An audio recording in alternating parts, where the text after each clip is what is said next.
రావు గారు వారి నాయకత్వంలో వరంగల్ ఈస్ట్ లో బ్రహ్మాండమైన సమావేశాన్ని ఏర్పాటు చేసి వేలాది మంది అభిమానులను కాంగ్రెస్ పార్టీ కార్యకర్తలను రప్పించి వర్షం వచ్చినా ఉరుములు ఉరిమినా పిడుగులు పడినా వరంగల్ ఈస్ట్ లో సభను విజయవంతం చేసినందుకు కొండా దంపతులకు మనస్ఫూర్తిగా అభినందనలు తెలియజేస్తున్నా। ఈ కార్యక్రమంలో మంత్రివర్యులు కొండా సురేఖమ్మ, సోదరిమణి మంత్రివర్యులు సీతక్క, కడియం శ్రీహరి గారు, మాజీ పార్లమెంట్ సభ్యులు పస్నూర్ దయాకర్ గారు, ముఖ్యమైన నాయకులందరూ, మేయర్ గారు, మిగతా శాసన సభ్యులు, జిల్లా పార్టీ నాయకులు, పెద్దలు దయాసాగర్ గారు, అదే విధంగా పట్టణ నాయకులు, మండల పార్టీ అధ్యక్షులు, గ్రామ శాఖ అధ్యక్షులు, ప్రాణ సమానులైన కాంగ్రెస్ పార్టీ కార్యకర్తలు అందరూ కూడా ఈ సమావేశానికి వచ్చి విజయవంతం చేసినందుకు మనస్ఫూర్తిగా మిమ్మల్ని అందరినీ అభినందిస్తున్నా।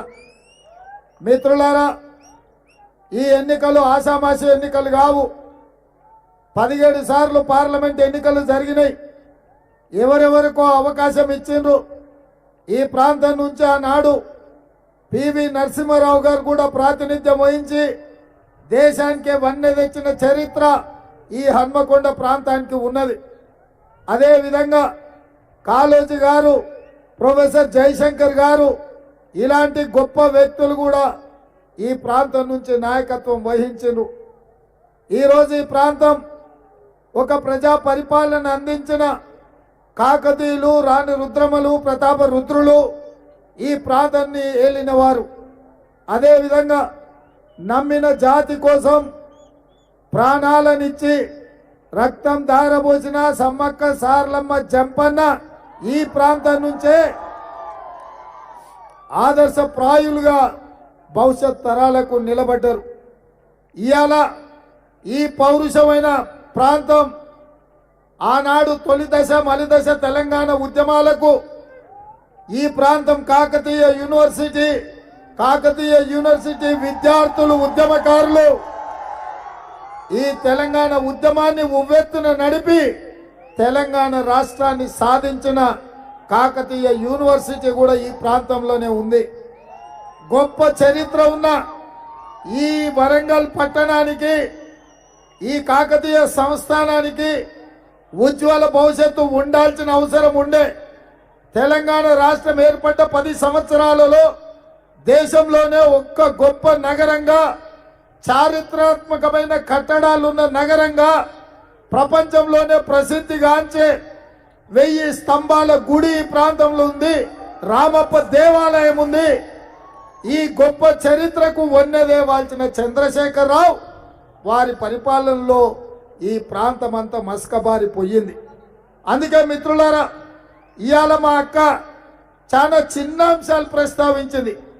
గుడి నిర్మాణానికి 1 కోటి రూపాయలు, చర్చి నిర్మాణానికి 1 కోటి రూపాయలు, దర్గా నిర్మాణానికి 1 కోటి రూపాయలు, 3 లక్షల కోట్ల రూపాయలు బడ్జెట్ ఉన్న తెలంగాణ రాష్ట్రంలో 3 మతాలకు సంబంధించి 3 కోట్ల రూపాయలు ఇవ్వడం పెద్ద సమస్యనా? అక్క అడుగుడేంది, నేను ఇయ్యకపోవుడేంది? జూన్ 30 తారీఖు లోపల మీకు మాట ఇస్తున్నా, జూన్ 30 తారీఖు లోపల స్పెషల్ డెవలప్మెంట్ ఫండ్ తరఫున వారికి 3 కోట్ల రూపాయలు మంజూరు చేసి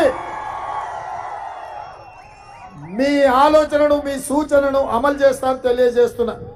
మిత్రులారా, నిన్న మన మీరు చూసిండ్రు, చంద్రశేఖరరావు అన్నాడు రేవంత్ రెడ్డి వచ్చినాక రైతు బంధు పథకం బంద్ అయిపోయిందని। నేనన్నా, అయ్యా ఇది ఫుల్లు కాదు, బంధు కానికే డిసెంబర్లో మొదలు పెట్టినాం, మే 9 తారీఖు లోపల రైతు బంధువు, రైతు భరోసా పథకం ద్వారా ప్రతి రైతుకు ప్రతి రూపాయి అందిస్తా, మే 9 నాడు అమరవీరుల స్తూపం దగ్గరికి రా, నేను మొత్తం వేస్తా, వేయకపోతే నేను ముక్కు నేలకు రాస్తా, ఒకవేళ వేస్తే నువ్వు ముక్కు నేలకు రాయాలని సవాలు విసిరిన. అన్ని తయారు చేసినాం, పని అంతా పూర్తి చేసినాం.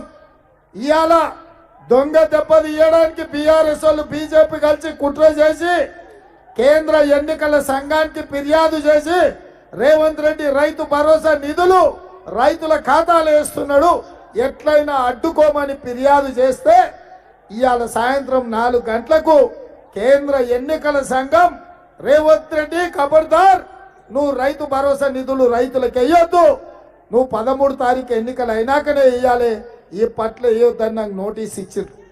నేను అడుగుతున్నా, 2018 ఎన్నికల సందర్భంగా శాసనసభ ఎన్నికలు జరుగుతుంటే పోలింగ్ బూతులకు ఓటర్లు పోతుంటే సెల్ ఫోన్లల్లో ఎస్ఎంఎస్లు మీ ఖాతాల పైసలు పడ్డాయి, మీరు ఓటు బీఆర్ఎస్ కేయింద్రని ఆయనలో ఎస్ఎంఎస్ వచ్చిన మాట నిజం కాదా?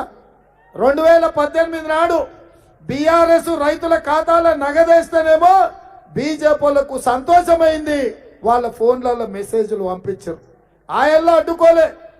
ఇవాళ ఈ తెలంగాణ రైతుల రుణం తీర్చుకోవడానికి మే 9 తారీఖు లోపల రైతు భరోసా నిధులు నేను ఖాతాలు వేస్తా అంటే వేయొద్దని ఎన్నికల సంఘం నాకు ఇవాళ నోటీస్ ఇచ్చింది.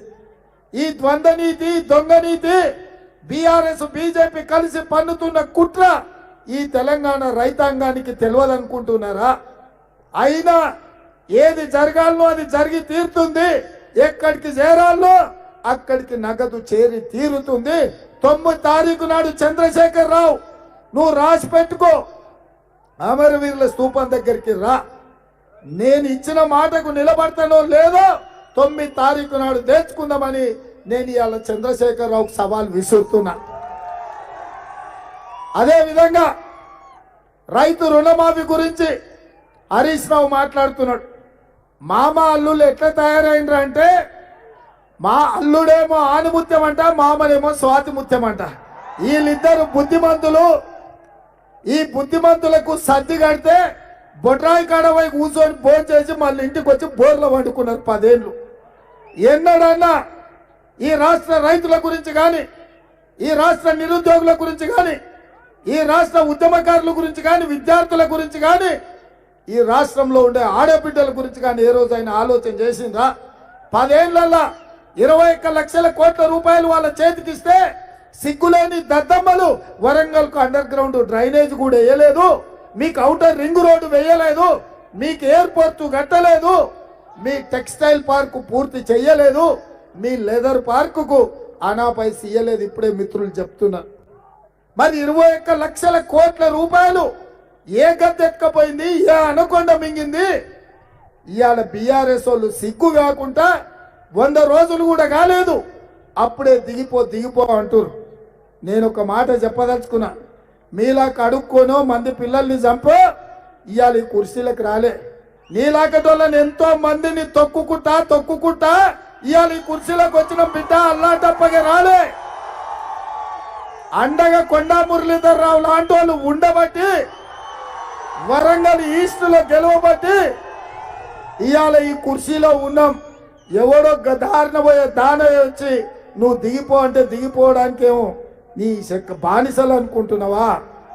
అందుకే ఇవాళ స్పష్టంగా నేను చెప్పదలుచుకున్నా, చంద్రశేఖర్ రావు ఇక పదవి అనేది నీ కలలో మాట. 10 ఏళ్ళు మేమే ఉంటాం, ఇందిరమ్మ రాజ్యం ఉంటది, కాంగ్రెస్ పాలన ఉంటది. మా కార్యకర్తల్ని కడుపుల వంటి చూసుకునే బాధ్యత నేను తీసుకుంటా. మా ఆడబిడ్డల్ని 1,000,000 మందిని కోటీశ్వరులను చేసి మా ఆడబిడ్డలందరినీ ఆదుకునే బాధ్యత నేను తీసుకుంటా. ఇవాళ మా ఆడబిడ్డలకు ఆర్టీసీ బస్సు ఉచిత ప్రయాణం ఇచ్చినాం. ఇవాళ మా అక్కలకు, మా పెద్దమ్మలకు 500 రూపాయలకే సిలిండర్ ఇచ్చినాం. ఇవాళ మా పేదోళ్ళ ఇండ్లకు, వాళ్ళ ఇండ్లలో వెలుగు ఉండాలి, వాళ్ళ కళ్ళల్లో ఆనందం చూడాలని 200 యూనిట్లు ఉచిత కరెంటు ఇవాళ వాళ్ళకి ఇచ్చినాం. మా తెలంగాణ ఉద్యమమే నియామకాలు. 10 ఏళ్ళు నియామకాలు చేపట్టకుండా నీ ఇంటి నిండా ఉద్యోగాలు ఇచ్చిన దరిద్రుడా, అందుకే నేను వచ్చిన 3 నెలల్లో 30,000 నిరుద్యోగ యువకులకు ఎల్బీ స్టేడియంలో ఉద్యోగాలు ఇచ్చి 30,000 కుటుంబాలను ఎల్బీ స్టేడియానికి రప్పించి వాళ్ళ పిల్లలకు ఉద్యోగాలు ఇచ్చి వాళ్ళ తల్లిదండ్రుల కార్లలో ఆనందం చూసిన నేను. ఇవాళ ఈ తెలంగాణ రాష్ట్రం బడుగు బలైన దళిత గిరిజన మైనారిటీ వర్గాలది. అందుకే బలైన వర్గాల జనాభా లెక్క కట్టి వాళ్ళ జనాభా ప్రకారం నిధులు ఇవ్వాలి, రిజర్వేషన్లు పెంచాలి అని జనాభా లెక్కలు కట్టమని వస్తేనే నేను ఆదేశాలు ఇచ్చిన. 100 రోజుల్లో నేను ఇన్ని మంచి పనులు చేసిన. ఇవాళ ఎక్కడ పడితే అక్కడ డ్రగ్స్ గంజాయి దొరుకుతుంది.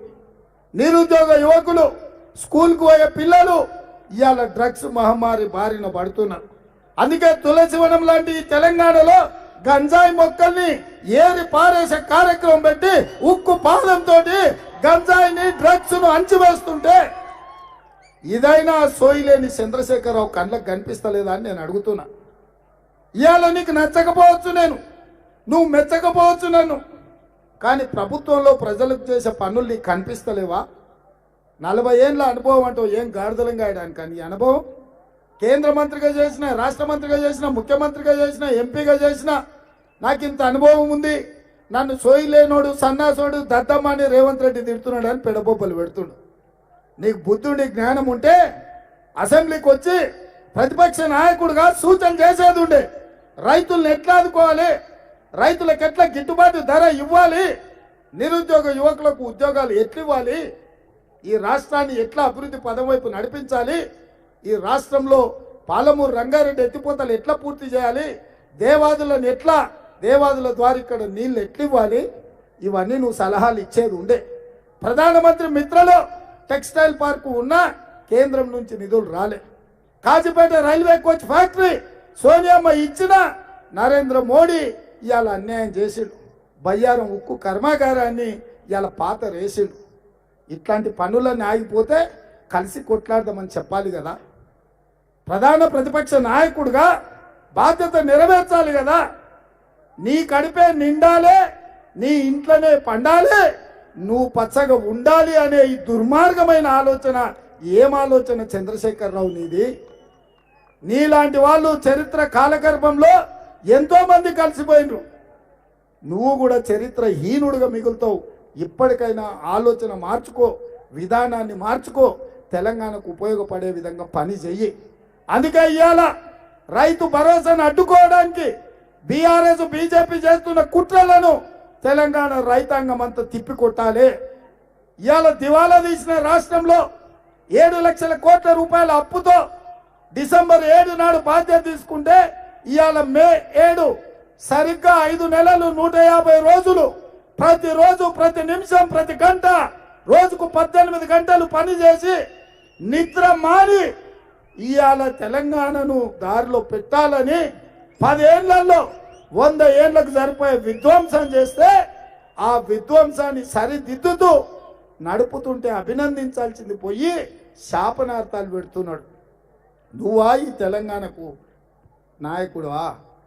నిన్ను ఎట్లా ఇంతకాలం ఈ తెలంగాణ భరించిందో ఒక్కసారి ఆలోచన చేయి చంద్రశేఖరరావు. అందుకే మిత్రులారా, ఇవాళ ఈ వరంగల్ ప్రాంతం హైదరాబాదు నగరంతో సమానమైన అభివృద్ధి చెందాల్సిన నగరం. అందుకే నేను మాట ఇస్తున్న ఈ వేదిక మీద నుంచి రాని రుద్రమ సాక్షిగా మీ ఔటర్ రింగ్ రోడ్డును, మీ ఎయిర్పోర్టును, మీ అండర్ గ్రౌండ్ డ్రైనేజీని, మీ టెక్స్టైల్ పార్కును, గుడి, మస్జిద్, దర్గాకు నిధులను, ఈ ప్రాంతాన్ని అభివృద్ధి చేసే బాధ్యత నేను తీసుకుంటా. చరిత్రలో వరంగల్ కు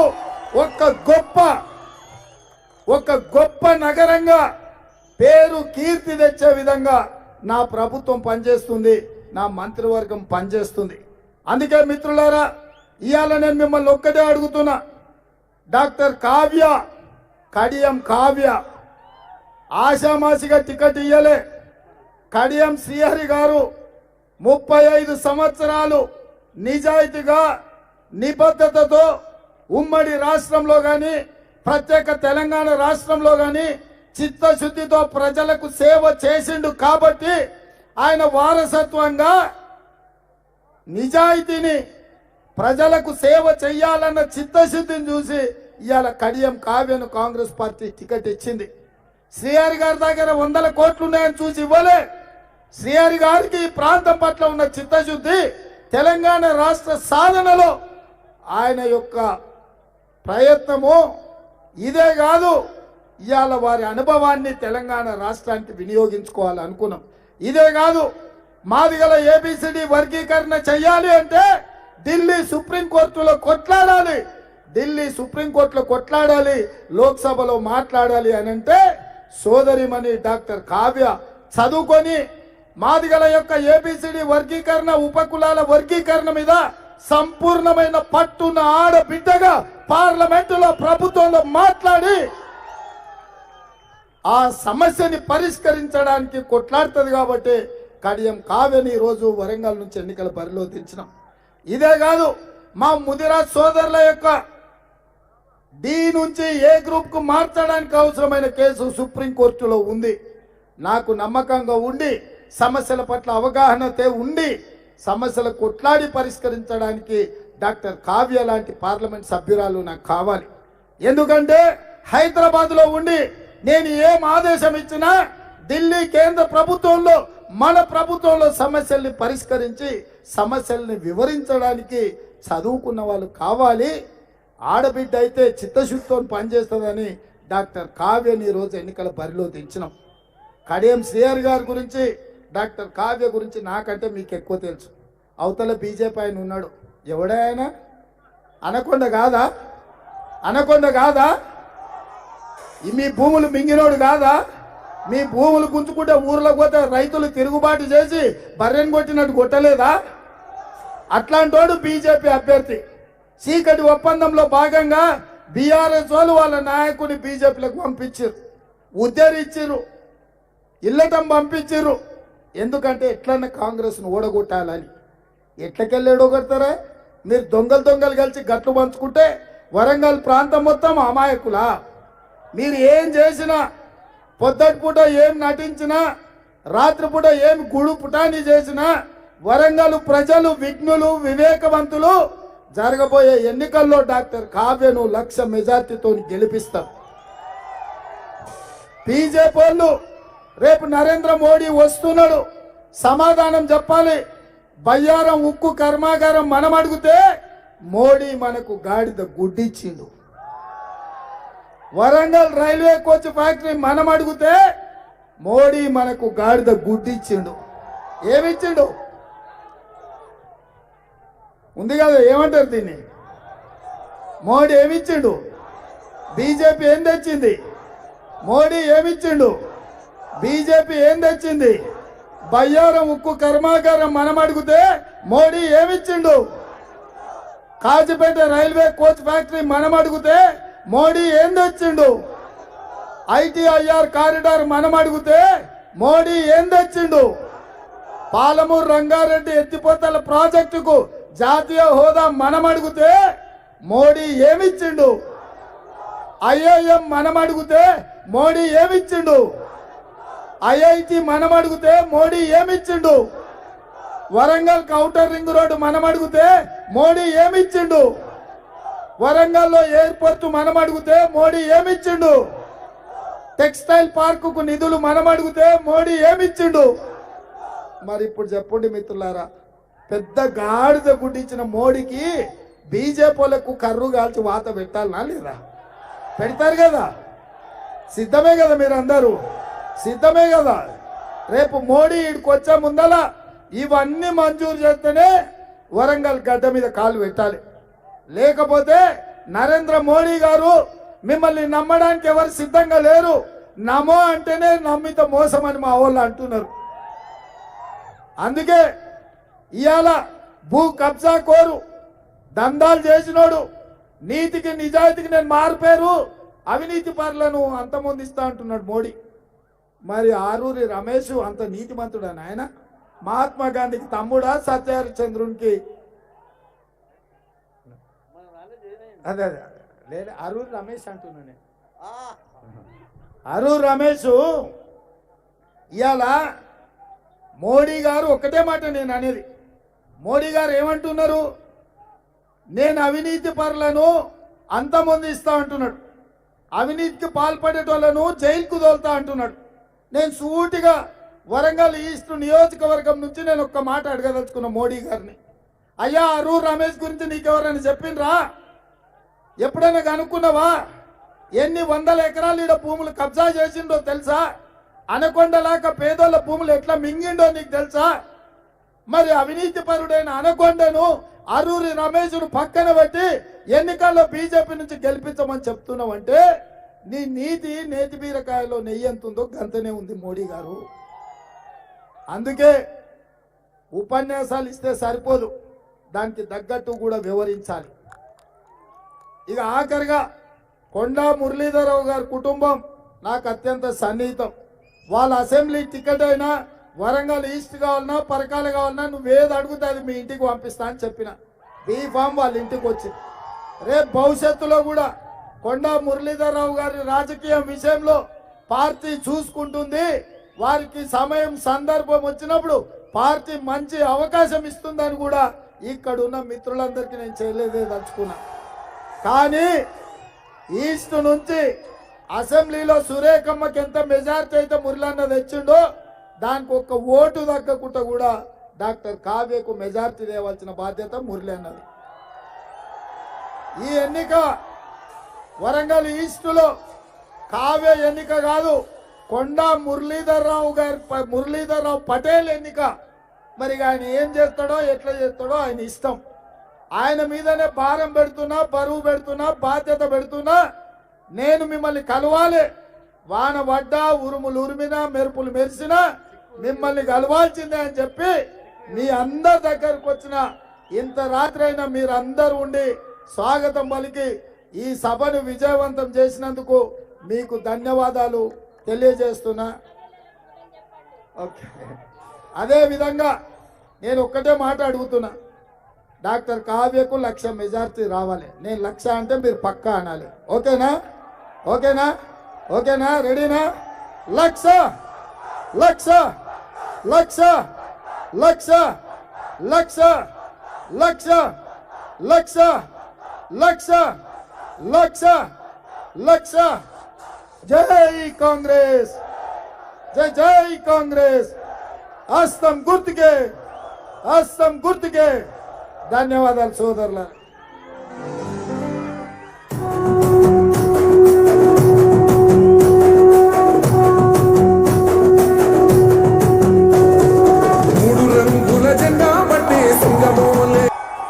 వారి నాయకత్వంలో వరంగల్ ఈస్ట్లో బ్రహ్మాండమైన సమావేశాన్ని ఏర్పాటు చేసి వేలాది మంది అభిమానులను కాంగ్రెస్ పార్టీ కార్యకర్తలను రప్పించి వర్షం వచ్చినా ఉరుములు ఉరిమినా పిడుగులు పడినా వరంగల్ ఈస్టులో సభను విజయవంతం చేసినందుకు కొండా దంపతులకు మనస్ఫూర్తిగా అభినందనలు తెలియజేస్తున్నా. ఈ కార్యక్రమంలో మంత్రివర్యులు కొండా సురేఖమ్మ, సోదరిమణి మంత్రివర్యులు సీతక్క, కడియం శ్రీహరి గారు, మాజీ పార్లమెంట్ సభ్యులు పస్నూర్ దయాకర్ గారు, ముఖ్యమైన నాయకులందరూ, మేయర్ గారు, మిగతా శాసన సభ్యులు, జిల్లా పార్టీ నాయకులు, పెద్దలు దయాసాగర్ గారు, అదే విధంగా